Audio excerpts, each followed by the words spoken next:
এটা একটা পেপসির বোতল। আমি আমার বাসার পেছনের দোকান থেকে কিনেছি। এটা ওখান থেকে অনলি 40 টাকা নিয়েছে। এটা যদি আমি কোনো সাধারণ বাসের ভিতর থেকে কিনতাম তাহলে হয়তো বা 45 টাকা দাম নিত, 5 টাকা বেশি নিত।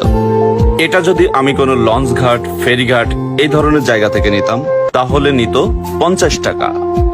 আচ্ছা, এটা যদি আমি কোনো 5 স্টার হোটেল থেকে নিতাম দাম নিত 200 টাকা। ধরেন এটা বাংলাদেশের যে এয়ারপোর্ট আছে ওখান থেকে আমি যদি নিতাম, এয়ারপোর্টের ভিতরে অনেকগুলো রেস্টুরেন্ট আছে, আমি ওখান থেকে নিলাম, তাহলে এটার দাম রাখবে 300 টাকা এবং ব্র্যান্ড সেটা একই। পরিবর্তন শুধু স্থানের।